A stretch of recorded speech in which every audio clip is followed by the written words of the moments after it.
Donc on a décidé à la Courneuve de mettre à disposition la mairie et la salle des fêtes pour le grand débat national.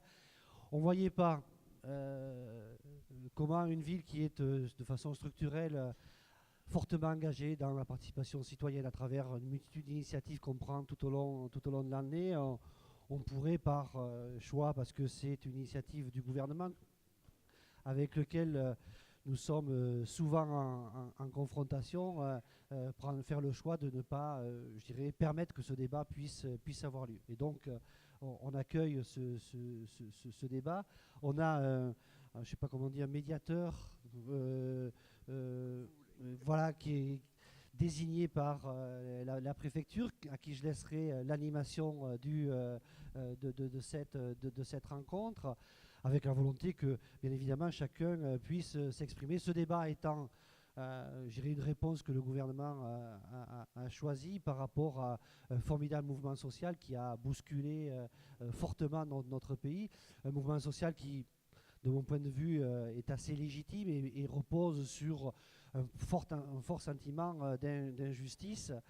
Et si nous avons choisi, dans le cadre de ce débat, plutôt la question des fiscalités notamment, mais qui n'est pas un thème qui a vocation à être le seul thème qui puisse être débattu ce soir, c'est parce qu'on estime que dans les réponses qu'il faudrait apporter, il faudrait qu'on peut-être re-questionne l'impôt sur les grandes fortunes, il faudrait peut-être qu'on re-questionne le CICE qui est mis en place pour venir en aide, soi-disant, aux entreprises et en faveur de l'emploi. Et quand on voit le résultat et l'efficacité, on est tout à fait légitime de se poser les questions.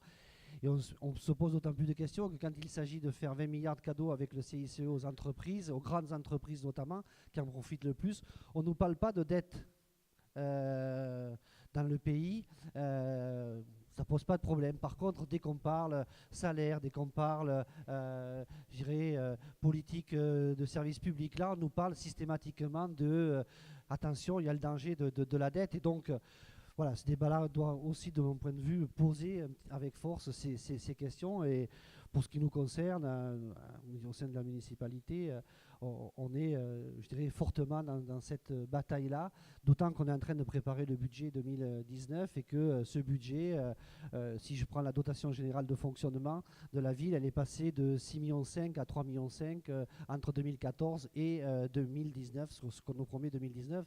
Donc vous voyez, je dirais, à quoi on se heurte avec les différents élus qui sont ici présents. Je vois André Joachim qui est premier adjoint, je vois Marilyn qui est conseillère municipale, je vois Éric Maurice qui est adjoint au maire également, Corinne Cadaille également, Soumia Bourrois également, et je vois aussi Julien qui est Julien Luneau et Anthony Couteau-Russel et Daniel Rudan qui sont également là, qui font partie des élus de cette municipalité. Voilà, je ne vais pas en dire plus, puisque voilà, on a plus fait le choix, nous, d'être pas à l'initiative, de mettre à disposition ce lieu pour que ce débat puisse avoir lieu, de la même façon que nous avons mis à disposition les cahiers de doléances, qui n'ont pas eu un grand succès, qu'on a renvoyé à la préfecture. Et bien évidemment, ce débat qui a vocation aussi à être enregistré sera contributif de ce débat national, en espérant que peut-être des choses positives en sortent. Tout du moins, c'est l'état d'esprit qui personnellement m'anime. Voilà, je vous laisse prendre le pilotage. Merci monsieur le maire, merci de ces mots d'introduction. Bonjour à toutes et à tous. Donc moi je m'appelle Jacques Roudier, je suis un fonctionnaire en retraite depuis quelques années et qui donne un peu de temps à la participation à soit à des débats publics, soit à des concertations publiques. Et donc j'ai été désigné pour cette séance à la demande de la mairie par la Commission nationale du débat public. Ici, je suis neutre, indépendant, et par conséquent, je ne m'exprimerai pas sur le fond de vos interventions. Et par ailleurs, je suis ici à titre bénévole. Peut-être en rappel quelques éléments sur les caractéristiques du débat public. Le premier, c'est que tous les intervenants sont égaux. Ils peuvent tous s'exprimer et tout ce qui est dit mérite attention. Deuxième élément du débat, c'est il est de tradition que les points de vue qui sont exprimés soient un peu argumentés et expliquer pourquoi celui qui les exprime est amené à prendre telle ou telle position. Et puis, troisième élément du débat, qui est évidemment le plus essentiel, c'est que le débat public, ça passe par le respect mutuel et par conséquent par l'attention à la parole qui est prise par chacun d'entre vous ou d'entre nous. Voilà donc ce que nous allons essayer de faire. Je souhaiterais peut-être, pour que tout le monde puisse exprimer, que on essaie d'avoir des interventions pas trop longues, de façon à ce que la parole puisse tourner et que la séance puisse être plus vivante. Ces débats doivent donner lieu à une restitution. En l'espèce, donc la formule qui a été retenue, c'est celle de filmer la séance et le film qui va en être fait sera transmis par la municipalité à l'instance en charge de l'organisation du grand débat. Si certains d'entre vous ne souhaitaient pas apparaître, il faudra qu'ils veuillent bien se signaler à ceux qui ont la responsabilité de la prise de son et d'image. Le thème qui a été choisi, donc, c'est fiscalité et dépenses publiques. Je rappelle qu'il y avait 4 thèmes qui avaient été mis sur la table. Il y a celui-là, il y a celui de la transition écologique, il y a celui de l'organisation de l'État et le service public, et puis il y en a un 4e qui est sur démocratie et citoyenneté. Ceci étant, nous sommes dans un débat public et par conséquent, je sais bien que chacun d'entre vous s'exprimera sur les sujets qui lui tiennent à cœur et ça fait partie des règles ou du charme du débat public. Si vous le permettez, je voudrais en introduction, mais je vais pas être long quand même, dire 3 mots sur les concepts ou les sujets du thème lui-même, pour rappeler 2 ou 3 choses. Premièrement, dépenses publiques, ça recouvre quoi? Ça recouvre les dépenses de l'État, ça recouvre les dépenses des collectivités locales, ça recouvre les dépenses de l'ensemble des organismes sociaux, c'est-à-dire à la fois des prestations qui sont versées au titre de la retraite, de la maladie et du chômage. En face, il y a ce qu'on appelle les prélèvements obligatoires ou la fiscalité. Et là encore, ça peut recouvrir des sujets très différents, puisqu'il peut y avoir des impôts directs. Par exemple, l'impôt sur le revenu est un impôt direct. Des impôts indirects, ce ne sont pas les moins abondants, et notamment la TVA. Et puis, les cotisations que nous versons à différents titres, à commencer par la CSG. Troisième observation que je voudrais faire en introduction, Monsieur le maire l'a un peu dit tout à l'heure, parler de dépenses et de fiscalité, ça veut dire, c'est comme à la maison dans le budget ou à la mairie, dans la gestion du budget. C'est-à-dire qu'il faut s'intéresser aux 2 colonnes, à la fois à la colonne des recettes et à la colonne des dépenses.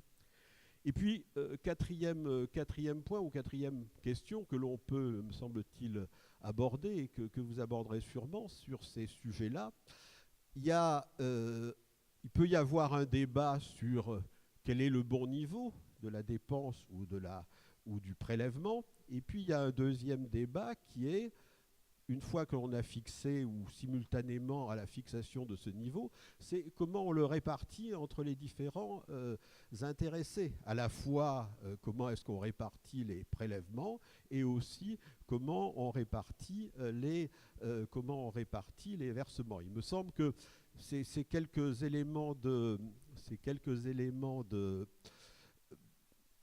cadrage pouvaient être rappelés en introduction de notre débat pour que nous ayons tous un peu la même les mêmes références et peut-être pour que nous donnions tous à peu près le même sens aux mots, parce que sur ces sujets un peu compliqués, il faut s'assurer que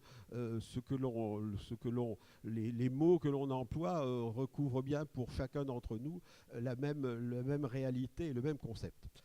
Je n'irai pas plus loin dans cette introduction et je vais donc tout de suite passer la parole à qui la veut. Un dernier point que je voudrais mentionner, c'est que nous allons nous donner, comme il est presque 19h, nous allons nous donner jusqu'à 20h30, un peu après si besoin est, mais pas trop, je pense que ça laissera le temps à tous ceux qui le souhaitent de s'exprimer. Qui veut prendre la parole ? Alors il y a, je crois, un ou deux micros. Il faudra qu'ils circulent pour que tout le monde puisse bien entendre. La régie, si je puis dire, ceux qui enregistrent. J'aimerais bien qu'ils ne nous prennent pas en photo. Hein. Moi, je ne veux pas. Ma gueule, elle est mauvaise. Je préfère que je intervenir sans qu'ils ne prennent pas en photo. S'il vous plaît. Merci. Merci beaucoup. Vous avez la parole. Alors, bonsoir tout le monde. Je suis Belaïd, gilet jaune de la famille de la Courneuve. Moi, déjà, je suis un petit peu surpris que le gouvernement, le pouvoir de Macron, à travers la préfecture, il nous traite comme des sous-citoyens, et comme si à la Courneuve, par hasard, il n'y a pas de compétence pour trouver un animateur ou une animatrice pour animer un débat public. Et surtout, que c'est la préfecture qui décide du thème. Pour la simple raison, nous les Gilets jaunes, ce débat, c'est du blabla, c'est dégueulasse. Pourquoi je dis ça ? Parce que la question de la contestation nationale, la question du mouvement de la famille des Gilets jaunes, aujourd'hui, on nous a traité de tous les mots depuis le début. On nous a traité d'antisémites, de fascistes, de racistes, de tous les mots. Alors notre dos, il a pris toutes les étiquettes. Il reste une seule, peut-être elle arrivera bientôt. On verra qu'est-ce qu'elle sera. Le problème de la justice, c'est un problème fondamental. Aujourd'hui, il y a la justice des puissants et la justice des plus faibles. Aujourd'hui, les gens, ils n'ont pas besoin de discours, ils n'ont pas besoin de grands débats, de grandes conférences à la macronienne. Ils ont besoin, la première question qui les intéresse, c'est quand le frigo est plein ou vide. Et surtout, la fiche de paye, si elle suit. Et à quel moment du mois, il devient débitaire dans son compte. Généralement, dans une ville comme la nôtre, la majorité des habitants de la ville, par exemple, le 10 du mois, ils n'ont plus rien. Et la honte des hontes, aujourd'hui, ils ont libéré un repris de justice. D'un côté, on libère M. Benalla, et de l'autre côté, ils viennent nous donner des leçons sur le plan judiciaire. La question n'est pas sur le plan fiscal. La question, elle est multiple. Elle est sur le plan institutionnel, et surtout, elle est sur le plan de privilèges. Aujourd'hui, il n'y a que des privilégiés qui continuent à se gargariser. Et ils continuent à augmenter les prix. Et après, ils réfléchissent. Est-ce qu'ils doivent faire du bénévolat pour les RSA, comme si c'est de l'aumône, les RSA, comme si c'est le pouvoir qui donne de l'argent aux gens. Mais non, tout cet argent appartient aux citoyens. M. Macron ne donne rien du tout. Il n'est que serviteur. Malheureusement, aujourd'hui, il nous prend pour des imbéciles. Et tout le temps, il continue à jouer avec les médias, il continue à dénaturer le mouvement lui-même. Chaque fois, il nous voit d'en haut. Ils ont organisé une manifestation avec 2 personnes, ils ont dit qu'ils étaient 20 000 personnes à la République. Et nous qui remplissons toutes les rues de Paris, 20 km, 25 km, ils nous disent qu'on est 4005. Si ce n'est pas une autre forme d'insulte de communication. Alors que, croyez-moi, ce n'est pas un mouvement spontané, c'est un mouvement qui est venu de très, très, très loin, qui est venu des quartiers, qui est venu des villages, qui est venu des ronds-points. Et le problème, il n'est pas fiscal, c'est un problème institutionnel et c'est un problème de justice.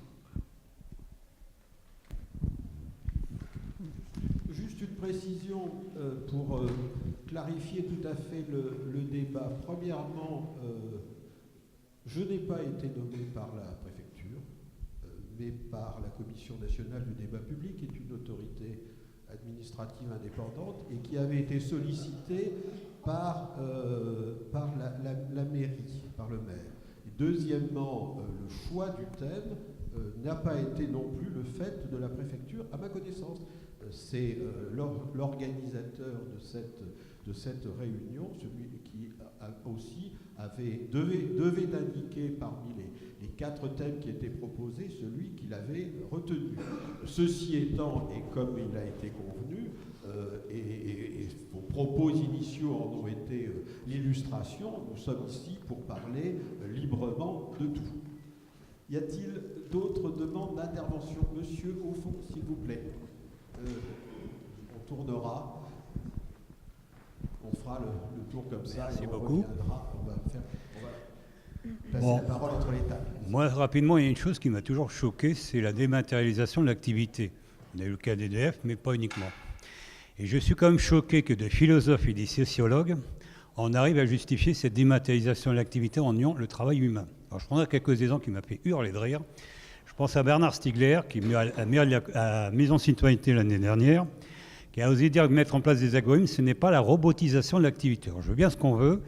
Il y a 2 ans, dans la violence en pleine commune, juin 2016, il a osé dire le comptable, le juriste, le chirurgien, ça fait quand même pas mal de monde, vont disparaître parce qu'ils font qu'appliquer des algorithmes prédéfinis d'avance. Alors d'un côté, c'est pas la robotisation, et là, c'en est plein.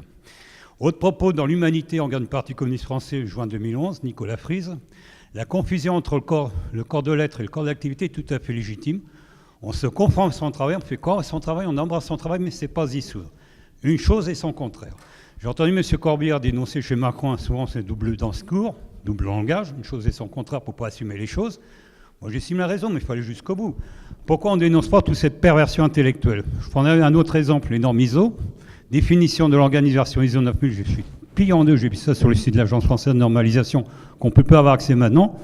Ensemble de personnes d'installation où leur rapport, leur pouvoir, leur responsabilité structurée. Donc là où tout est défini d'avance.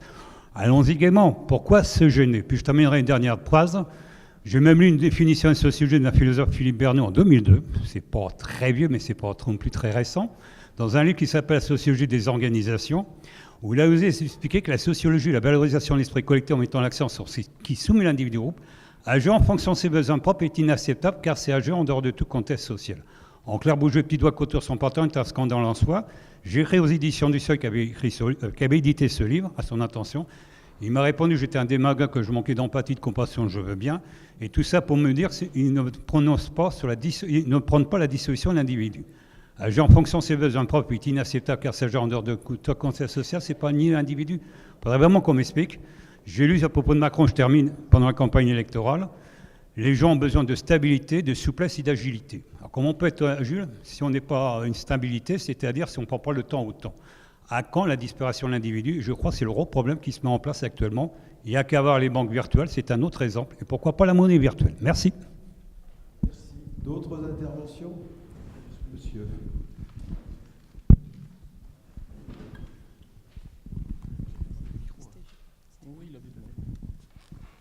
Merci. Bonsoir à tous et à toutes. Moi, je voudrais parler des transports. Vous parliez de dette tout à l'heure. Et je voudrais parler... Mettez le micro bien près. Excusez-moi. En fait, je voudrais parler de l'ANB, surtout de la gare de la Courneuve et Aubervilliers. Il y a un gros problème sur ce trajet-là. Que par rapport aux dettes qu'il y a et tout, que compte faire le département par rapport à ça? Amélioration des rames, amélioration de la ligne. Voilà. Merci de la question, mais ce n'est pas à moi qu'il faut la poser. Je suis là pour faire passer la parole, animer le débat, sûrement pas pour m'exprimer, ni pour le maire qui est présent, ni pour le conseil départemental qui ne doit pas être là. C'est peut-être... pardon, madame. C'est peut-être en fait une question. Peut-être que, en fait, il... Parlez dans le micro, pardon. s'il vous plaît. Je pense que je veux revenir sur en fait la question que pose monsieur. c'est que, bien sûr, on ne demande pas une réponse. Hein. C'est certain que vous ne pouvez pas donner une réponse actuellement, hein, mais peut-être qu'il est bien de noter que ce débat, quand même, aura servi à faire voir quand même qu'il y avait de gros problèmes de transport. Voilà, en fait, ce n'est pas, on fait pas, je ne pense pas qu'on fasse une demande, hein, si je dis bien ce que vous dites. Hein, voilà, il y a une pétition qui a été faite, mais on a besoin que ça tourne aussi. Voilà. Merci de cette précision qui effectivement est tout à fait dans l'esprit de la réunion que nous tenons ce soir. D'autres expressions? Oui, après madame et après monsieur au fond et après madame. Oui, merci, bonsoir à toutes et à tous. Alors moi, je tiens à dénoncer le grand débat initié par Macron comme une manœuvre de diversion pour gagner du temps et ne pas répondre aux revendications qui ont été exprimées par le peuple et notamment par le mouvement des Gilets jaunes. Ces revendications, elles sont largement connues, il me semble. C'est la justice fiscale, c'est le thème de ce soir, mais c'est aussi la justice sociale, le respect des libertés fondamentales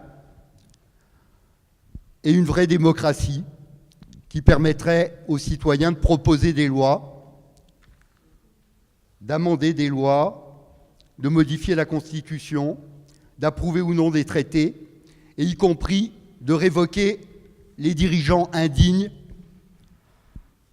qui ne respectent pas la volonté du peuple. Ces revendications, elles étaient connues. Alors vous nous dites aujourd'hui que nous n'aurons pas de réponse ici. Je m'en doutais.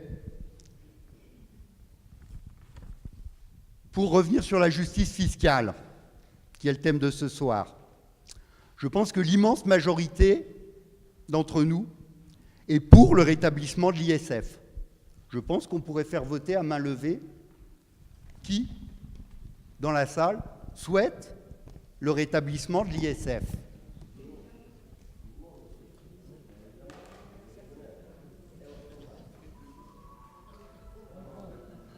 Bon, je pense que c'est une large majorité. Alors que nous a dit le président face à ça? Que lui, il estimait que le rétablissement de l'ISF, eh ben, ce ne serait pas une bonne solution. Seulement, qu'est-ce que la démocratie?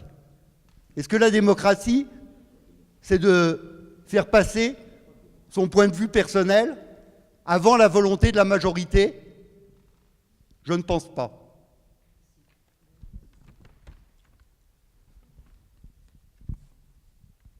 Par ailleurs, je voudrais dire qu'il ne peut y avoir de débat quand dans nos manifestations, chaque semaine, nous sommes gazés, mutilés ou incarcérés.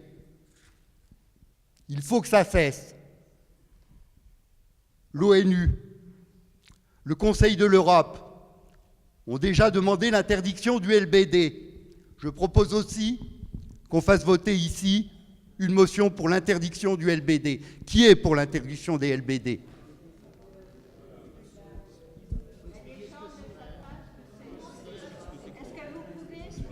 Ce sont les lanceurs de balles de défense, ceux qui ont provoqué notamment la blessure de Jérôme Rodriguez et de beaucoup d'autres manifestants.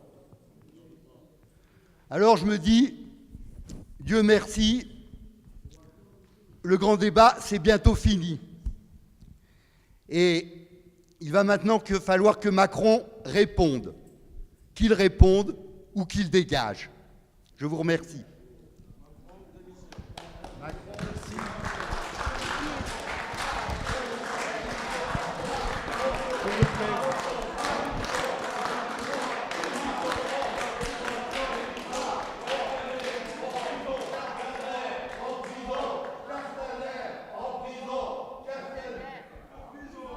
S'il vous plaît, merci. Si vous voulez bien continuer, et après madame. Bien, bonjour à tous. Je déplore une chose quand même, c'est l'acoustique. Hein. Il y a une chambre d'écho, on n'entend pas très bien. Bon, maintenant, je suis très proche des Gilets jaunes dans leurs préoccupations, bien évidemment. Mais il y a quelque chose qui me préoccupe beaucoup plus. On a un défaut de représentativité en France qui est catastrophique.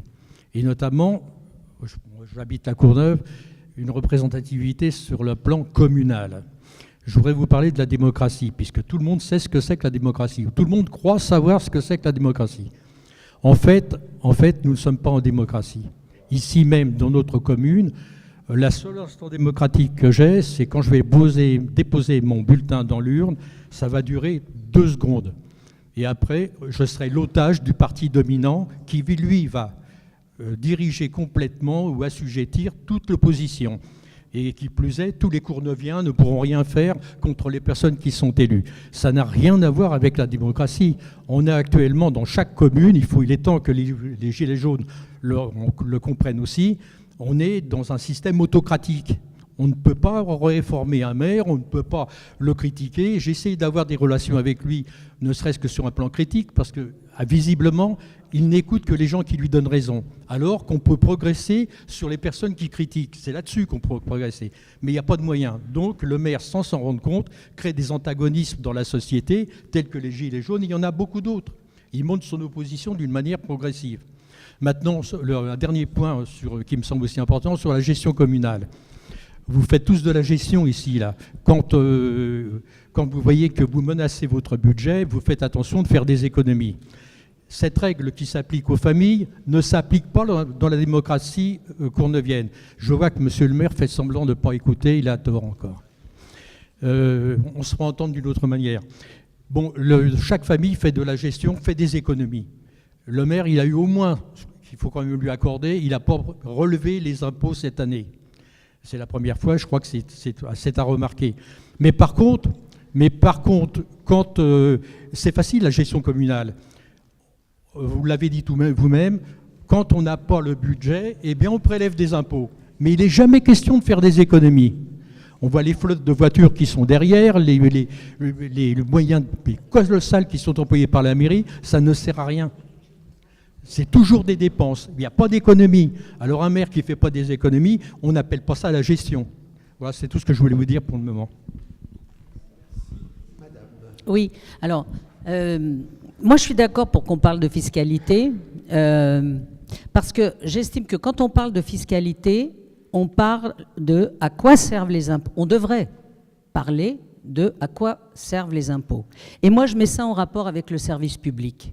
Et je dis les deux sont gages d'égalité républicaine et de justice. Parce qu'aujourd'hui, la remise en cause du service public, comme on le voit à la Courneuve, il n'y a plus d'accueil à EDF, il n'y a plus d'accueil à la CAF, il y a le Trésor public qui a fermé. Est-ce que c'est normal? Est-ce que c'est un moyen d'égalité entre les citoyennes et les citoyens? Non. C'est au contraire l'inverse. Donc, oui, il faut de l'impôt. Oui, il faut de l'impôt. Il en faut plus de l'impôt. Mais la question, c'est qui paye l'impôt? C'est d'où vient l'argent? Par exemple, des milliards sont distribués au patronat avec le CICE pour soi-disant créer de l'emploi. Vous avez vu une baisse du chômage, vous? Moi, je ne l'ai pas vu. Et, chose pire, pendant ce grand débat, qu'est-ce qui se passe en ce moment? Il y a une discussion dans le pays sur l'assurance chômage. Le patronat et les syndicats ont dit stop, on n'en parle plus, on ne peut pas se mettre d'accord. Ben, moi, je voudrais que le gouvernement, qui donc reprenne la main en faveur d'une assurance chômage qui aille dans le bon sens pour les personnes concernées et pas qui criminalise les chômeurs. Et notamment pour les intermittents du spectacle, puisque ça, évidemment, ils considèrent qu'il faut en permanence remettre en cause ce régime. Ça, c'est la première chose. Deuxièmement, le service public, pour moi aussi, c'est l'école. Et actuellement, il y a une loi qui vient d'être votée à l'Assemblée nationale, j'espère qu'elle ne sera pas définitivement votée dans les navettes, mais une loi à l'Assemblée nationale qui met en cause l'égalité républicaine à l'école. Parce que certes, on nous dit la maternelle à 3 ans, ok, obligatoire. Sauf qu'on ouvre complètement le fait que cette école maternelle ne soit plus une école maternelle de la République, mais que ce soit des jardins d'enfants privés. C'est-à-dire qu'on commence à mettre le doigt dans la marchandisation de l'école par le biais de la maternelle. Et de l'autre côté, on apprend aussi que la BNP a décidé de financer une licence à Paris Sciences Mathématiques. Donc, de l'autre, maternelle, université, et bientôt, l'école sera un grand marché. Ça, c'est pas l'égalité, et moi, je suis contre.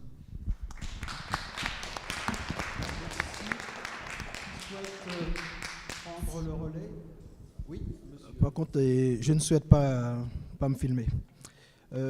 Moi, je suis tout à fait d'accord avec madame, surtout comment l'État veut dire qu'il veut mettre en place au profit des citoyens, qu'il veut se mettre au service des citoyens. Pendant ce temps, on diminue les services de proximité. Ça ne peut pas se faire. Il y a une chose que Macron n'a pas mis cette question dans sa tête. Pourquoi les gilets jaunes sont dans la rue? Les gilets jaunes ne sont pas dans la rue contre Macron. Les gilets jaunes sont dans la rue contre un système. C'est le système capitaliste qui est en train de diminuer les services publics au profit des plus pauvres, ou encore les services publics qui devraient s'accroître de plus en plus. Mais ça diminue. Quand on peut faire un calcul très simple. Est-ce que c'est en diminuant les services publics qu'on va faire de l'économie à l'État central? Mais non, c'est pas ça. L'État doit aller chercher l'argent où il est, parce que l'État sait où il est, l'argent. Déjà, on peut dire une chose très simple. Payer l'impôt, c'est bien. Mais si on fait cadeau au patronat, aux grands patrons ou encore aux multinationales et l'argent, comment on peut chercher à faire de l'économie sur les plus pauvres ou encore sur les familles modestes? Ça ne peut pas se faire. Nous voulons un État juste, nous voulons un État où les gens se sentent bien. On peut parler un peu des chômeurs. Si on voit bien aujourd'hui, pendant le mouvement des Gilets jaunes, Macron a pris une décision cosmétique, en disant, ouais, il y a 10 milliards ou 11 milliards, j'ai oublié le montant exact, ou il y a 10 milliards ou 11 milliards sur la table. Oui, il y a une augmentation de la prime d'activité. Mais les chômeurs, il n'y a rien pour les chômeurs. Les chômeurs n'ont pas de prime d'activité. Qu'est-ce qui se passe avec les chômeurs? Pourtant, les chômeurs restent à l'état où ils sont. Ça ne peut pas se faire. Nous voulons un État juste, un État où tous les citoyens se sentent au même pied d'égalité. C'est vrai qu'il y aura toujours des gens riches, mais nous ne voulons pas un État où les pauvres deviennent plus pauvres et les riches deviennent plus riches. Nous ne voulons pas ça dans la France. La France, c'est pour tous les citoyens et tous les citoyens doivent se sentir confortables dans la France.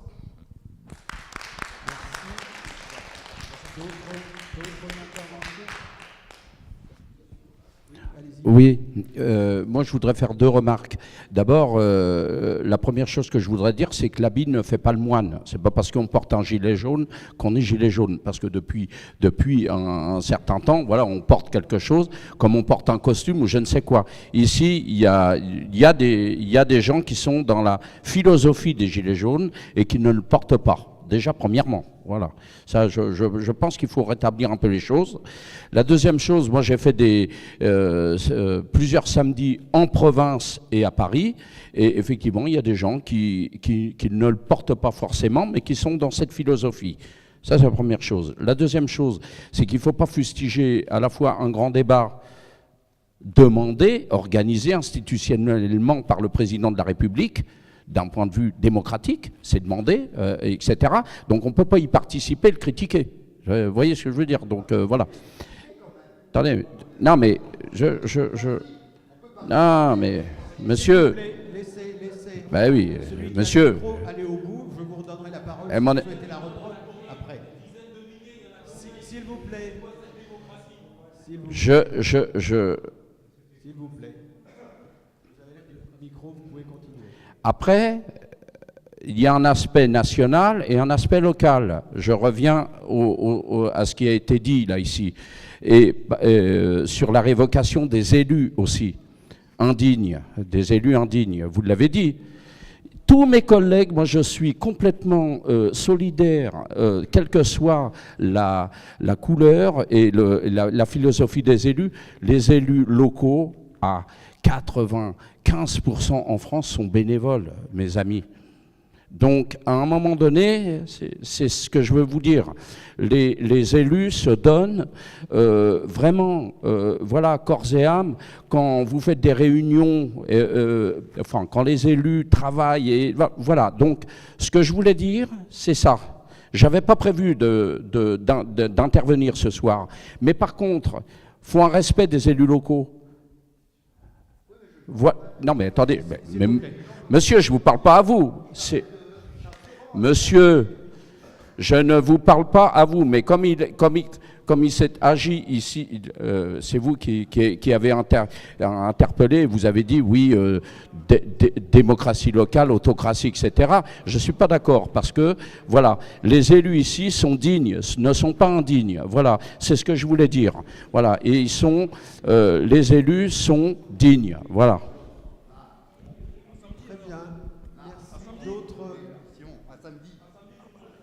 D'autres interventions Madame, puis à vous. C'est vous qui voulez parler? Non, mais qui c'est qui veut parler?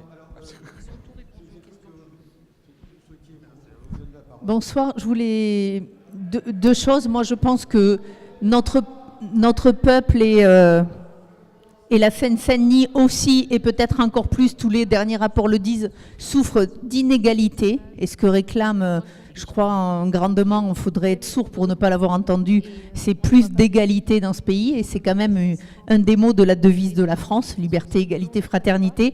Donc je pense que nos dirigeants devraient beaucoup plus entendre ça. Et je passe le rapport Cornu-Gentil, tout ça sur la Seine-Saint-Denis. Tout le monde maintenant, il y a quelques années, tout le monde ne le disait pas. La ville de La Courneuve a souvent dit on a porté plainte pour une égalité territoriale. Maintenant, tout le monde dit il y a de l'inégalité, en particulier dans les services publics en Seine-Saint-Denis, mais il n'y a pas de mesures qui arrivent. Voilà, donc aujourd'hui, il y a un constat, mais il n'y a toujours rien pour changer cette inégalité. Je voudrais rajouter sur le CICE, on a donné de l'argent au patron. Dans la loi, il est écrit que sur demande des parlementaires, le préfet doit rendre compte de l'utilisation de cet argent par les entreprises. Pour votre information, des parlementaires de Seine-Saint-Denis ont demandé au préfet comment avaient utilisé les argents par cette entreprise. Ils l'ont demandé il y a plusieurs mois, voire je ne sais même pas si ça fait pas un an. Ils n'ont toujours pas de réponse. Donc cherchez l'erreur. Pourquoi on ne veut pas dire à quoi servait cet argent? Moi je pense, alors je me trompe peut-être, mais il faudrait qu'ils répondent que l'argent n'a pas servi à créer des emplois et que voilà. C'est pour ça que le préfet ne doit pas vouloir répondre, même aux parlementaires, comme la loi l'y oblige. Voilà, là-dessus. Et puis moi je regrette que dans ce débat national on ne parle pas de logement, que nulle part ne soit abordée cette question, quand on sait que c'est un des problèmes, il y a l'emploi aussi, mais un des problèmes premiers de population de région parisienne, parce que c'est à La Courneuve, mais c'est globalement en région parisienne et quelques grosses villes de France, parce que le problème n'est pas le même dans certaines petites villes. Nous, nos permanences d'élus, à 80-90%, c'est pour des problèmes de logement. Donc voilà, la réalité, les chiffres, je ne vais pas les redonner, elles existent, sauf que la majorité présidentielle vient de faire voter au mois de décembre la loi Elan, à la fin de l'année, qui permet de vendre du logement social. Donc on voit bien qu'il y a un problème et que nous, on pense qu'il faut continuer à avoir des logements publics puisqu'il y a encore beaucoup de demandeurs et de personnes qui attendent des logements publics. Merci beaucoup. D'autres interventions? Monsieur, puis monsieur là-bas. Je vois ces deux mains-là. Moi, ce que je ne comprends pas dans ce débat, il y a, comme vous dites, il y a la dette publique, mais est-ce qu'on pense aux dettes privées? Je m'explique. Aux familles. Il y a beaucoup de familles qui ont des soucis, peu importe, que ce soit professionnel, santé et tout, qui ne peuvent pas se permettre de travailler. Mais de l'autre côté, D'un côté, on augmente, comme par exemple les taxes, on augmente, mais cette personne-là ne peut pas travailler. Comment ça se fait que, à contrepartie, on baisse ce que la personne a besoin pour vivre? Merci de la question. Une autre intervention, si vous voulez passer le micro, s'il vous plaît. Merci. Bonsoir à tous. Moi, je voulais rebondir sur ce qui a été dit à l'instant sur la question du logement, puisque, oui, en effet, on peut regretter le fait que ce sujet ne soit pas abordé dans le cadre de ce débat national, puisque ici, c'est une réalité au quotidien. Le logement est une préoccupation, et sans doute la préoccupation première avec l'emploi, mais c'est en effet un des sujets qui revient très fréquemment lors des permanences d'élus. Et pour être tout à fait franc, la majorité présidentielle a mis à mal aujourd'hui le logement social de manière générale, puisque, et par ailleurs, ce n'était pas une promesse de campagne, puisqu'on dit souvent, en mettant en perspective avec l'ISF, que c'était dans son programme, c'est légitime, il a été élu, on peut y revenir sur ce sujet-là. Mais la baisse des APL, non seulement de 5 € décidée au mois d'octobre 2017, mais également la baisse de près de 50 à 60 € pour les bailleurs sociaux, dont les gens n'ont pas un impact direct, puisque dans le cadre du projet de loi de finances 2018 qui a instauré cette baisse d'APL, les bailleurs sociaux devaient répercuter cette baisse sur les loyers de manière à ce que ce soit une opération blanche pour les locataires. Sauf que ça prive les bailleurs sociaux de 1,5 milliard d'euros de fonds propres. Qu'est-ce que ça veut dire quand on prive les bailleurs sociaux de 1,5 milliard d'euros de fonds propres? Ça veut dire que c'est des logements qui sont moins réhabilités. Ça veut dire que c'est des constructions qui sont... Parce que 1,5 milliard d'euros de fonds propres, ça permet de mobiliser près de 10 milliards derrière en emprunt, en subvention publique pour construire du logement, pour réhabiliter du logement, pour entretenir le parc social. Et du coup, qu'est-ce que ça veut dire? Ça veut dire qu'on va paupériser encore et dégrader davantage les logements sociaux dans nos villes. Voilà à quoi ça rime cette baisse des APL. Donc quand on vous dit que c'est une opération blanche, on vous ment. Il y aura un impact sur le locataire, c'est des logements de moins en moins de bonne qualité. Et la deuxième remarque que je voulais faire, c'est quand même cette idée, je voulais mettre en perspective quand même à la fois la suppression de l'ISF, dont on a largement parlé, puisqu'on est ici aussi pour parler de fiscalité, mais aussi de cette taxe dont on a beaucoup parlé à la fois avant l'élection présidentielle et un petit peu moins après, c'est la taxe d'habitation, puisque c'est quand même la promesse qui a fait élire le 8e président de la République française. C'est quand même l'un des points importants de son discours qui a permis également de le rendre présidentiable. Et donc, qu'est-ce qu'on a entendu juste après l'élection d'Emmanuel Macron à la présidence? C'est que finalement, cette suppression de la taxe d'habitation, qui devait arriver assez vite au cours du mandat, finalement, on a décidé de l'étaler sur plusieurs années. Et deuxième chose, qu'est-ce qu'on vous dit sur cette taxe d'habitation? On dit aux communes qu'elle va être compensée pour les rassurer.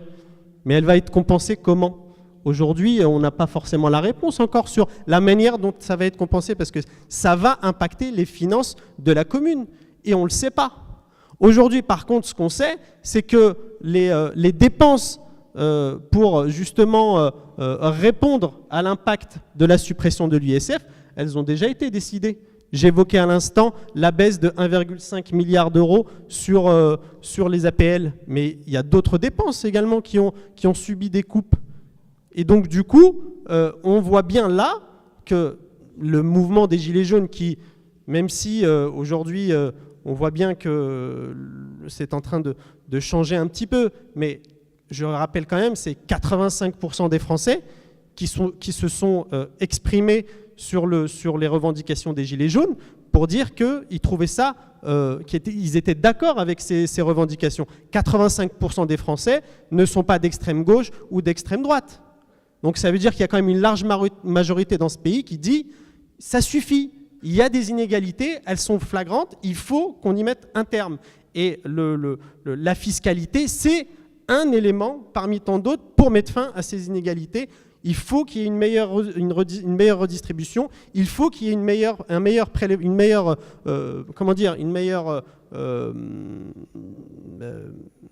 équilibre dans le prélèvement de ces taxes et de ces impôts.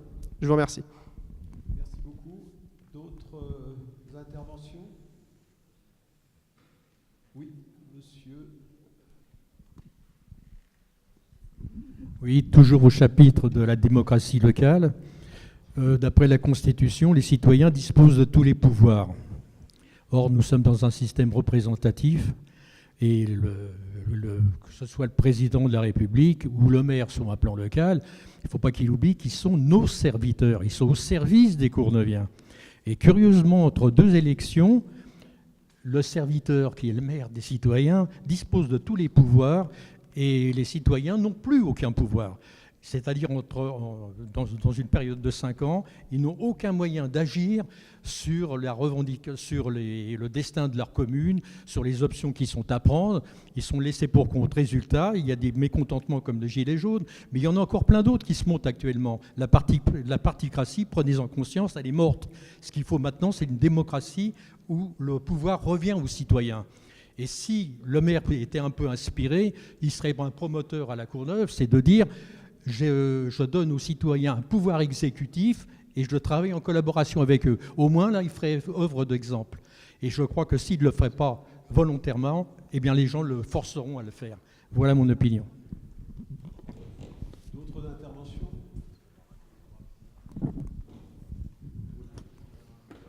Attendez, on va tourner. Vous avez déjà eu la parole. On va donner la parole à allez-y, et puis monsieur derrière. Et puis vous reprendrez tout à l'heure. Merci, bonsoir à toutes et tous. Bon, je vais apporter ma modeste contribution comme tout à chacun, mais bon, déjà, il y a évidemment un certain nombre de questionnements pourquoi on en est là ce soir, avec déjà tout ce qui a été tant dit, écrit, alors j'ai envie de dire pas des gilets de toutes les couleurs, mais évidemment principalement par les gens qui sont confrontés à la vie réelle, que ce soit dans nos campagnes, mais dans nos banlieues, mais à la fois les élus avaient porté...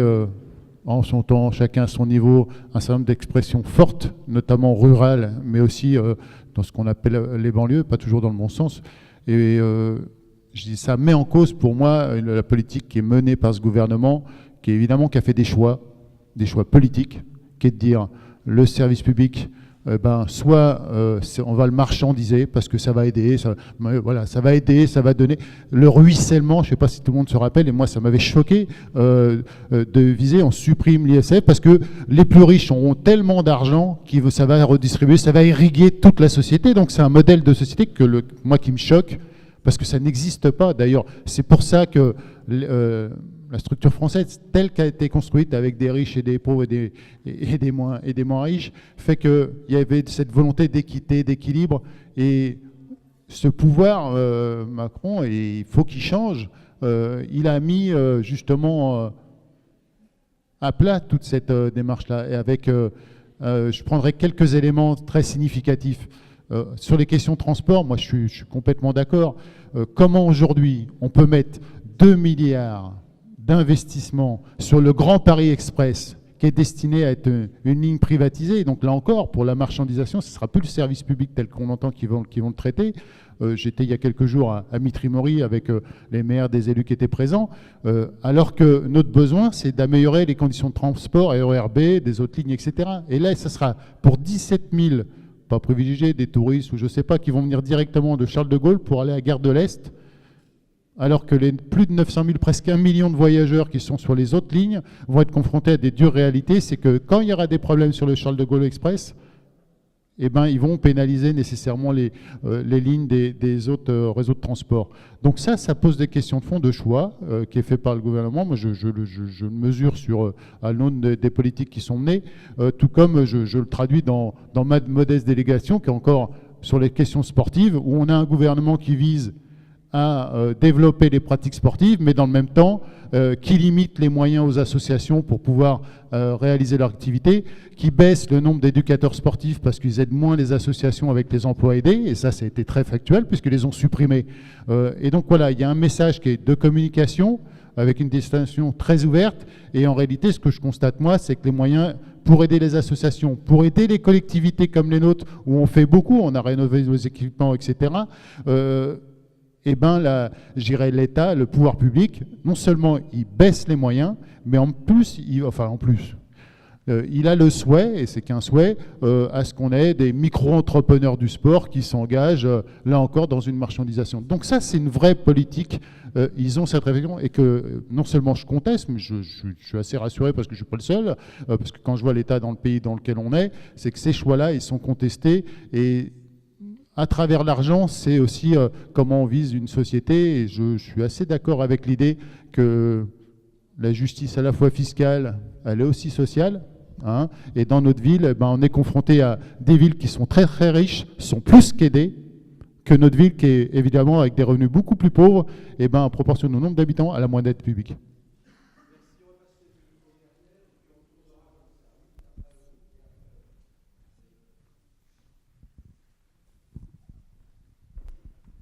Merci. Bon, simplement, puisqu'il est question ce soir donc, de débat national et pas de débat municipal, donc moi je serais plutôt sur le débat national. Mais quand même, commencer par dire que ce soir, il y a donc ce grand débat à la Courneuve. Bien entendu, c'est simplement parce que le maire et la municipalité a décidé de l'organiser, de prendre part à ce débat. Je le dis pourquoi? Parce que quand même, pendant des mois et des mois, les corps intermédiaires, en tout cas, ont été totalement ignorés par ce gouvernement. Et aujourd'hui, où ce gouvernement s'est retrouvé embourbé quand même dans ce mouvement social que nous connaissons, il s'est rendu compte que dans ce pays, effectivement, il y avait les corps intermédiaires qui étaient là et qui étaient bien entendu capables, aux côtés donc de l'État, donc d'organiser bien entendu la vie de la société. Et puisque ce soir d'ailleurs il est question de fiscalité et de dépenses publiques, là aussi quand même que l'État soit un peu exemplaire et que l'État ne demande pas aux collectivités territoriales ce qu'il n'est pas capable lui-même de faire. C'est-à-dire qu'au moment même où l'État demande aux collectivités territoriales de se serrer la ceinture, dans ce même temps, on s'aperçoit quand même, chiffre à l'appui, que le budget de l'État est excédentaire. Et puis, parce que nous sommes là aussi dans un département, et beaucoup de ceux qui se sont déjà exprimés ce soir ont parlé de la question de l'inégalité. Bien entendu, fiscalité, et je pose toujours cette même question, fiscalité pour qui? Quand on regarde un territoire sur lequel où le taux de chômage dépasse largement la moyenne nationale, quelles que soient les tranches dans lesquelles on est, donc quelle que soit la catégorie donc, des chômeurs, et puis si on se positionne sur la catégorie donc, des jeunes, bien entendu, là aussi, on a des chiffres qui sont affolants, qui dépassent les 40%. Je dis ça aussi, pourquoi? Parce qu'au moment même où l'État est en train de répartir le budget dans les différentes académies, une académie comme l'Académie de Créteil qui connaît là aussi le taux d'élèves scolarisés en réseau d'éducation prioritaire le plus élevé, alors on ne va quand même pas, on va quand même dire oui quand l'État, en tout cas le ministère de l'Éducation nationale, nous propose de dédoubler évidemment un certain nombre de classes, notamment les CP et les CE1, mais à partir de ce moment-là, qu'est-ce qu'on demande aux villes? On demande aux villes évidemment de trouver des moyens pour aller investir dans le bâti pour pouvoir effectivement organiser ces dédoublements. Et donc on voit bien que et ce qui était investi, ce sont des efforts supplémentaires que l'on demande aux collectivités sans leur donner un centime. Et puis sur cette rentrée, alors même que l'on va, il est nécessaire d'augmenter évidemment, puisqu'on va monter dans le dédoublement des classes, on a une rentrée qui va se faire là à budget constant. À budget constant pour une académie où on sait qui est très très mal classée, notamment dans les évaluations européennes PISA que nous connaissons. Donc on voit bien que là aussi, tout ça n'est pas acceptable dans un département comme le département de la Seine-Saint-Denis. Et puis un dernier point, puisque sur la question de l'insertion, tout de même. Là aussi, parce que je fais quand même un raccourci, mais quand on voit les moyens que l'on met dans l'école, quand on voit les difficultés que nos jeunes ont à trouver dans un emploi, on voit bien que la question de la formation et la question de la qualification, elle est au cœur de ces enjeux-là. Mais dans le même temps, quand on regarde ce qui se passe à la mission locale, qui est une des structures qui accompagne les jeunes, aujourd'hui, bien entendu, le budget donc, des missions locales, aujourd'hui, pareil, est en train de se restreindre. Quand on regarde ce qui se passe notamment au Pôle emploi, où là aussi, dans un département comme le nôtre, on a besoin qu'il y ait donc des conseillers qui accompagnent tous ces jeunes qui sont en parcours, jeunes ou moins jeunes d'ailleurs, qui sont en parcours d'insertion, là aussi, le nombre je dirais de personnes face à un conseiller Pôle emploi, évidemment, il est à multiplier par 2 ou par 3 que dans d'autres départements. Et donc là aussi, ce que nous demandons, nous ici, bien entendu, donc à l'État, c'est d'être exemplaire sur des choses comme la politique, en tout cas donc, de la ville, c'est de faire en sorte, bien entendu, que les habitants donc, de ce territoire soient traités exactement au même niveau que les autres sur le territoire national. Ni plus ni moins, mais au même niveau.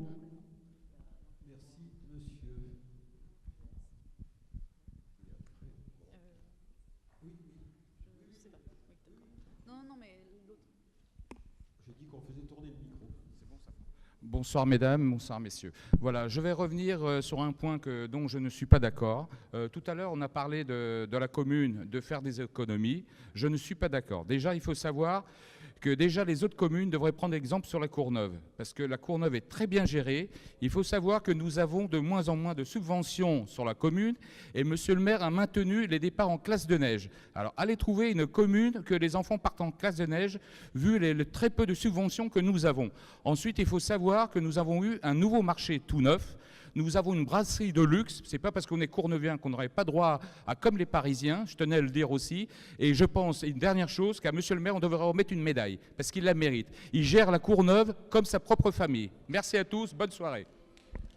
Merci de cette intervention, monsieur. Vous avez eu la patience. Vaut mieux avoir été patient, comme dirait l'autre, parce que ce qui est un peu dommage, c'est que les intervenants sont un peu longs. J'essaie d'être court. Alors, je voudrais aborder 2 sujets. Moi, quand j'en parlais, le problème des logements sociaux, je veux bien. Sur les copropriétés en difficulté, il n'y a pas un mot. On a eu un parking qui a brûlé avec le parking pleine commune qui s'est rajouté dessus. Je m'aperçois que Regard, en juillet 2015, le journal municipal n'avait même pas parlé de cet incendie qui aurait pu avoir des morts. Il n'y en a pas eu, Dieu merci. Et il y a une élue qui m'a dit, Regard, c'est Regard, la municipalité, c'est la municipalité. J'ai trouvé quand même comique cette remarque en disant que le maire adjoint à l'urbanisme n'est pas capable de diriger le journal municipal. C'était assez tordant. Tout ça pour envoyer la balle. Et quand on voit les problèmes de copropriété dégradée, il y a quand même beaucoup de choses à dire, et ce n'est pas uniquement des gens riches, c'est aussi des gens qui ont des difficultés. Alors ça, c'est un premier point. Deuxième point, je voudrais repréciser sur ce que j'ai dit sur Bernard Stiegler, parce que franchement, qu'il a créé une association internationale pour l'amélioration de l'industrialisation des technologies de l'esprit. L'esprit qui est le premier individu qui nous permet à faire face aux uns aux autres, réduit à la technologie qu'on va industrialiser. Et qu'on s'étonne qu'on supprime des emplois en masse et des services de base, EDF, les impôts, etc., en masse, faut-il s'en étonner? Surtout qu'on demande aux gens qui restent de se démerder à gérer sur des secteurs de plus en plus étendus, et pour eux, c'est une gageure. S'ils n'y arrivent pas, qu'ils aillent au diable. Je terminerai sur un dernier détail. J'ai lu une prose d'une socio qui m'a étonné quand même, qui s'appelle Marie-Anne Dujarlier, qui s'appelle « Le management désincarné », dans lequel elle explique que les cabinets d'audit servent exactement à industrialiser des procédures, demande aux gens de se démerder, à s'adapter à ce qu'on leur demande de faire. Ils n'y connaissent rien, c'est pas grave. Et les directions d'entreprise interrogées par elles reconnaissent que c'est du bidon, mais pourquoi vous les utilisez? Parce que ça nous permet de jouer au chat à souris, de ne rien assumer. L'irresponsabilité Valeur suprême, c'est assez tordant, et on trouve ça à tout niveau. La mairie de la Courneuve, je voudrais d'être brutal, quand on voit les problèmes d'industrie, quand on voit effectivement les problèmes de copropriété, on n'en parle pas, on ne veut pas s'en occuper. Je trouve ça quand même triste, parce que c'est pas uniquement qu'au centre-ville. Parce qu'il y a aussi des parkings qui ne marchent plus. Qu'est-ce que ça devient, surtout quand on veut réglementer l'utilisation des voitures et on ne peut même pas stationner dans les parkings parce que c'est complètement hors service. Il y a quoi se marrer? On va attendre 5 ans ou 6 ans pour effectivement avoir des subventions de l'ANRU en attendant les travaux. Moi, je remarque, enfin, un dernier point, je vais assister à un débat fait sur la forme de copropriété où il y avait des représentants de l'ANA, Agence nationale d'amélioration de l'habitat, avec qui j'ai discuté, qui m'a fait comprendre qu'ils ont des registres de copropriété, alors qu'ils savent la situation des copropriétés en question, qu'ils savent la nature des immeubles, des espaces verts, des terrains vagues, etc., etc. Mais le détail, ils ne connaissent pas. C'est-à-dire la liste des copropriétaires, la liste des résidents, c'est Bercy, c'est pas notre problème. Et je me suis même aperçu, on m'a même expliqué, je termine, que le cadastre n'a même pas ce genre de renseignement, a uniquement la nature des immeubles et c'est tout. Alors comment on peut s'assurer du perméable, de la qualité de propriétaires qui font les locations et des locataires d'une manière réelle si on n'a pas accès aux fichiers des copropriétaires en question? Merci beaucoup. Merci. D'autres interventions, madame? Je pense que vous avez demandé la parole là-devant. Devant. Merci. Donc je pense que ce que monsieur a voulu dire, ben, c'est très bien, mais que ce n'est peut-être pas actuellement le sujet, parce que ça me semble très compliqué. En fait, je pense qu'il a voulu beaucoup parler de l'intelligence artificielle, ce qui ne me semble pas être trop le sujet actuellement, mais je pense qu'il faudrait qu'on revienne un petit peu sur la fiscalité de la ville.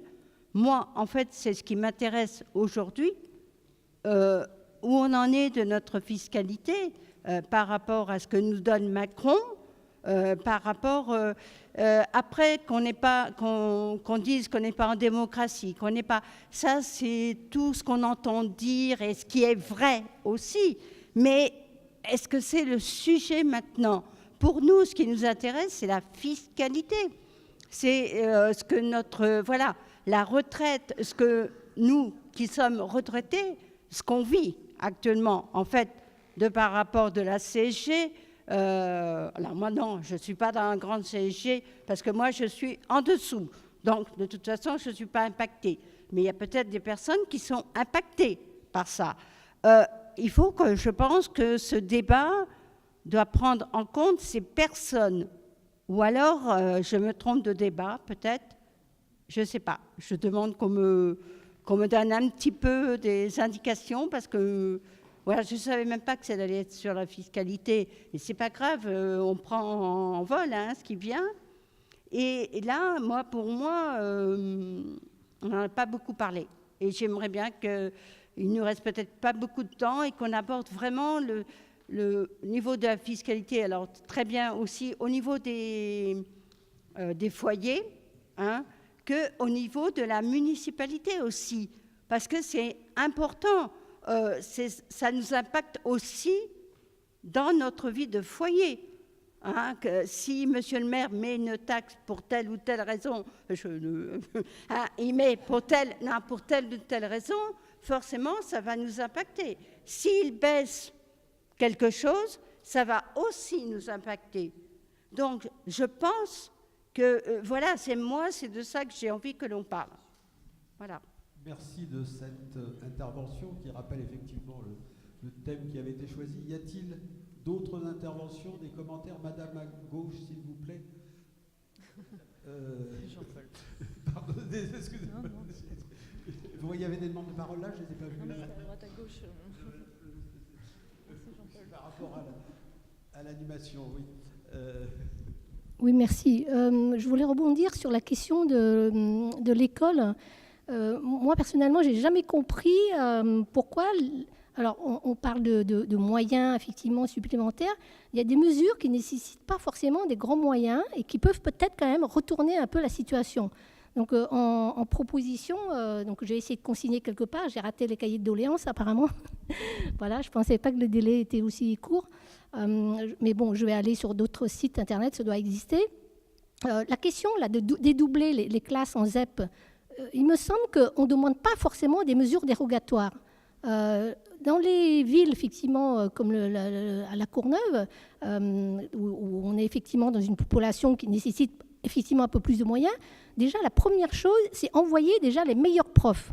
Aujourd'hui, moi, je ne suis pas prof, donc il y a beaucoup de profs sûrement, ou des enseignants ici, qui savent mieux que moi, mais je me suis renseignée. Il semble que le système éducatif fait que c'est seulement en cumulant beaucoup de points que vous arrivez à choisir votre établissement. Sinon, on vous envoie dans une carte, etc. Et il se trouve que c'est toujours des profs à peu près jeunes, enfin, en tout cas, encore au début de carrière, qu'on envoie dans les villes en difficulté. Mais c'est exactement l'inverse.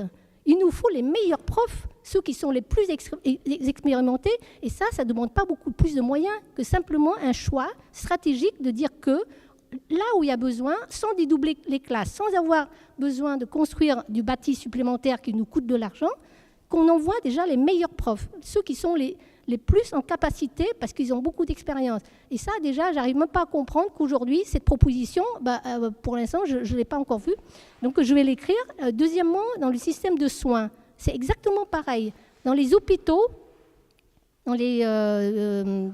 effectivement, dans les quartiers ou dans les territoires où il y a le plus besoin, eh bien, c'est toujours pareil. Voilà. Donc, que ce soit le corps enseignant, le corps médical, on n'est pas dans la logique de pourvoir dans les quartiers les plus en besoin les meilleurs professionnels.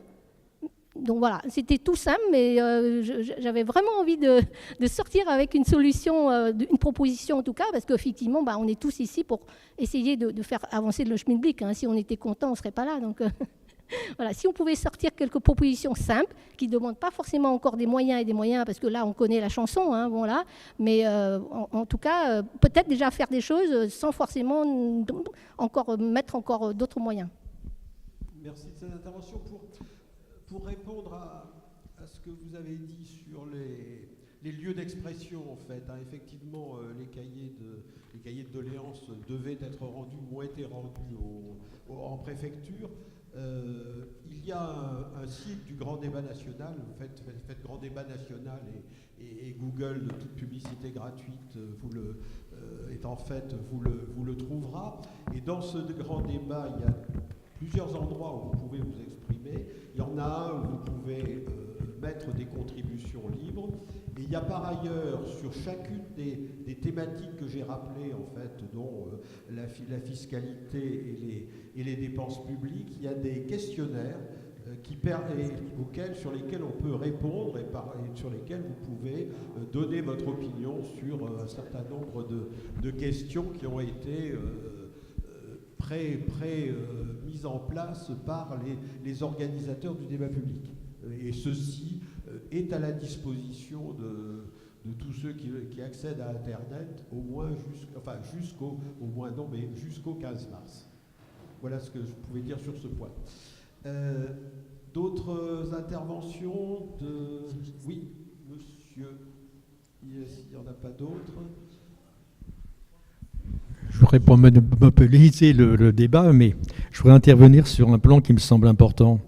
Nous avons actuellement à la Courneuve près de entre 120 et 130 nationalités différentes. Toutes ces nationalités, elles ne sont pas côte à côte, mais face à face. Il n'y a pas de communication. Et plus il y a de personnes d'un pays, plus ils se rassemblent, ils forment un groupe de pression. Et ce qui est très difficile, c'est qu'on en a de plus en plus. Ce que je reproche au maire, c'est qu'il a une manie, c'est surbétonner. Le résultat de l'opération, on a au 4 août de la Courneuve, des bâtiments arlequins. L'avis est quasiment unanime, c'est d'une laideur incroyable. Bon, ils sont là. Il y a de plus en plus de personnes qui arrivent. Mais ce qui se passe, c'est qu'on a une diminution de l'espace vital.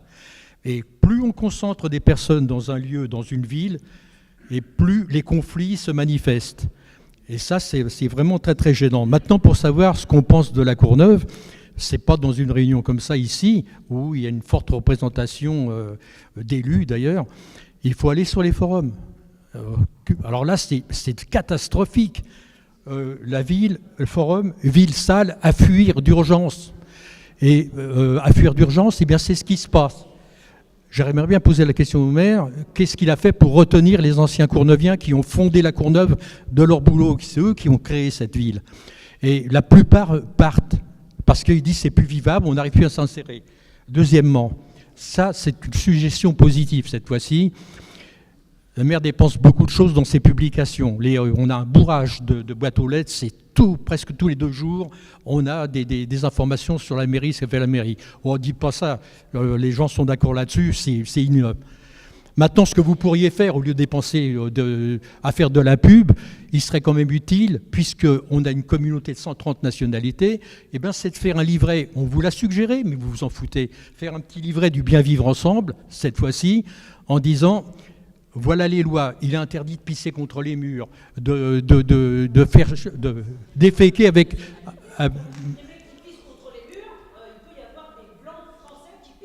Mais oui, mais j'ai pas. Mais qu'est-ce que j'ai dit, madame? Mais vous ne vous affalez pas. J'ai pas dit de nationalité, c'est vous qui inférez là. Mais je vais terminer. Oui. Mais j'ai jamais dit que c'était des gens qui venaient de l'étranger. Bon, toujours est-il. Il y a une insalubrité de la Courneuve qui est repoussante.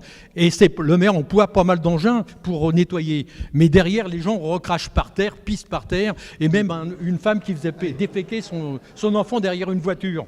Ça suffit. Alors, moi, je pense qu'il y a beaucoup à faire sur ce plan-là. Une ville qui soit un peu plus agréable et un petit peu plus propre. Mais là, ça passe par un livre d'éducation. Il suffit de marquer les photos. Interdit de pisser. Bon, je reprends l'exemple, mais c'est pour tout le monde, ça. Et puis, en dessous, mettre le texte de loi correspondant, ce qui permettrait à chacun de chaque Courneuvien de dire, ben voilà, c'est interdit. Vous voyez, il y a le texte de loi correspondant. Chacun devient un éducateur de santé. Là, c'est le bordel. Merci. D'autres interventions? Oui. J'ai bien fait de me lever. Par où, par là-bas? Je vais dire deux mots. D'une part, à M. Féjean, ce qui est un petit peu agaçant, c'est que quand on a soit qu'on est de mauvaise foi, ou soit qu'on a vraiment la mémoire très courte. Parce que vous dites qu'on n'a jamais discuté ou j'écoute pas, mais je suis venu chez vous boire le café à 2 reprises et passer chaque fois 1 heure, 1 heure et demie pour précisément discuter avec vous dans une configuration de rapport de plus grande proximité puisque j'étais à votre table. Donc dire que je ne prends pas le temps, soit c'est un mensonge, soit c'est un oubli. Avec l'âge, des fois, on peut oublier. C'est des choses qui arrivent à tout le monde. Et donc, c'est possible. Ensuite, sur, je dirais, la ville, on pourra avoir un débat sur l'architecture, mais je crois que dans le mot architecture, il y a le mot art. Et voilà, c'est comme ça, les architectes, ce sont quelque part aussi des artistes et ils ont le droit d'avoir, je dirais, d'être créatifs dans les constructions qu'ils font. Et vous avez le droit, comme chacune et chacun, d'aimer à un moment donné une construction ou inversement de ne pas aimer une construction. Et y compris ce que vous pouvez aimer, d'autres peuvent ne pas l'aimer, et inversement ce que vous n'aimez pas, d'autres peuvent l'aimer. Voilà, ça fait partie de la diversité, je dirais, de la société et des avis qu'il peut y avoir dans cette société.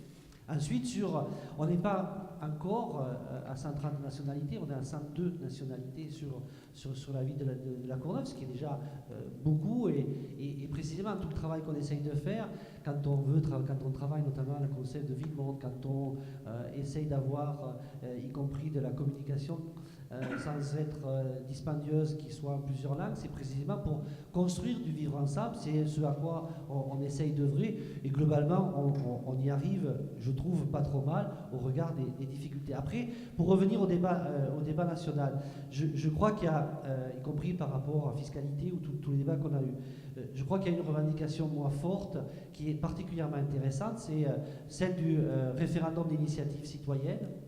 Pour mémoire, pour ceux qui ne le sauraient pas, je dirais on a inventé ça au sein du conseil municipal.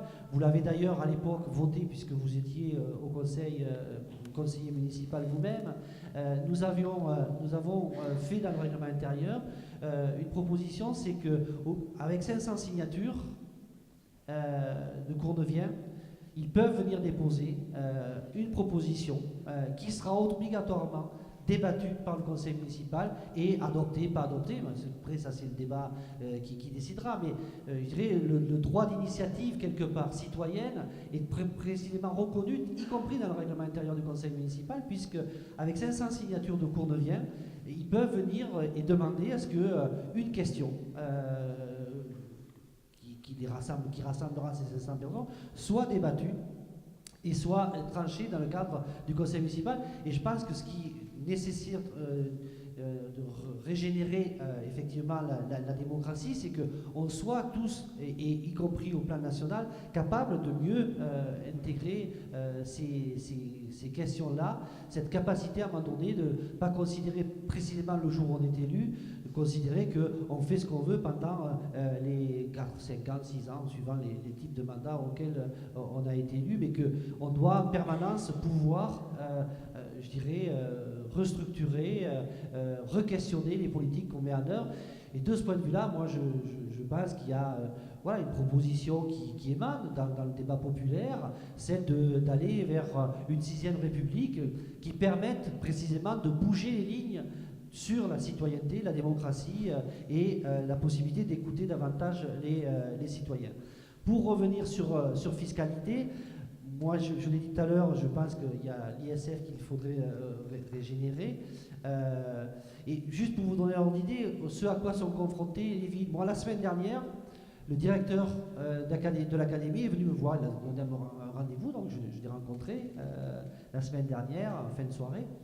Mais il est venu me dire, voilà, monsieur Poux, monsieur le maire, venez me voir parce que on finançait jusqu'à maintenant ce qu'on appelle l'accompagnement éducatif, c'est-à-dire après 4h30 jusqu'à 18h. Et donc, grosso modo, sur ce que ça coûte, je dirais l'État mettait, l'éducation nationale mettait à peu près 250 000 et nous à peu près 100 000 de compléments pour pouvoir assurer l'accueil du soir tout au long de l'année. Les études, mais aussi des activités plus ludiques qui peuvent se mener, y compris avec des enseignants. Et donc il est venu me dire, écoutez, voilà, les orientations gouvernementales ont changé, c'est supprimé, donc à partir de la rentrée, on ne financera plus les 250 000 € que nous financions jusqu'à maintenant. Voilà, c'est tout bête, c'est voilà, petite discussion et décision. Et donc, en gros, débrouillez-vous, soit vous les supprimez, alors que c'est même l'éducation nationale, nous parliez des fameux orphelins, Joachim s'en souvient mieux que moi, les fameux orphelins de 16 heures, parce que précisément, ils n'étaient pas repris en charge par leur famille, parce qu'ils travaillaient, etc., et que les mômes traînaient, et que donc, précisément, cet accompagnement éducatif avait toute sa pertinence. C'est aussi ça à quoi, je dirais, nous sommes confrontés. Et de ce point de vue-là, la question des meilleurs professionnels, de mon point de vue, c'est une vraie question, mais ça passe par certainement des mesures incitatives financières en direction de ces publics-là pour qu'ils viennent sur des territoires comme le nôtre, parce que ce sont des territoires qui sont exigeants et que tout le monde n'a pas forcément le feu sacré. Et s'il n'y a pas des mesures aussi incitatives qui fait que, parce que c'est des territoires plus exigeants, que ce soit sur les questions de l'éducation nationale, mais de la justice. Le tribunal de Bobigny, juste pour vous donner un ordre d'idée, le tribunal de Bobigny traite autant d'affaires de justice que le tribunal de Paris, hormis les affaires de évasion fiscale et de terrorisme, qui ne sont pas dans ses compétences, mais qui sont... 135 magistrats au tribunal de Paris, 55 magistrats au tribunal de Bobigny. Donc bien évidemment, le suivi des plaintes de l'habitant, automatiquement, ça ne sera pas le même.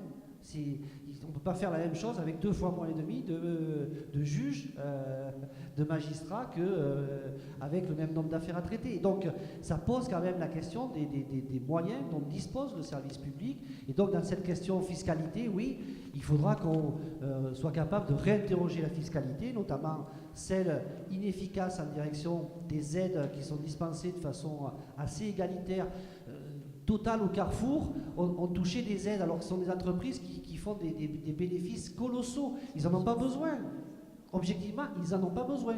Par contre, une TPE, une PME qui tire le diable par la queue, oui, mais elle aura plus besoin d'être aidée et il peut y avoir de vraies compensations pour faire en sorte que celles qui dégagent des bénéfices énormes ne soient pas aidées parce qu'elles n'en ont pas besoin et que celles les petites entreprises qui sont productrices d'emplois, et Dieu sait que sur des territoires comme le nôtre, cette question de l'emploi est une question importante, puissent être aidées. Et donc, il faudra qu'on soit capable corriger cette fiscalité pour la rendre plus juste, plus efficace.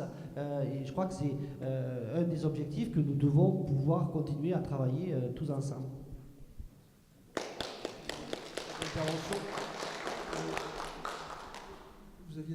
Quelqu'un a-t-il demandé la parole? Pas de regret? Oui.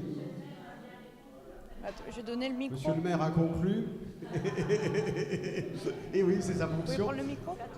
Très bien. Et ben, il ne me reste plus qu'à lever la séance, à vous remercier de votre participation et à vous souhaiter une bonne soirée. Merci beaucoup.